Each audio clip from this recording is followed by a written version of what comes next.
Taco Tuesday with the new decor. Old floor, same story.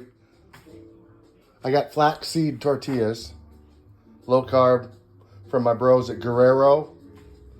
I got brown rice, and this is a avocado and garbanzo saute with tomato, and organic cotija crumbling cheese.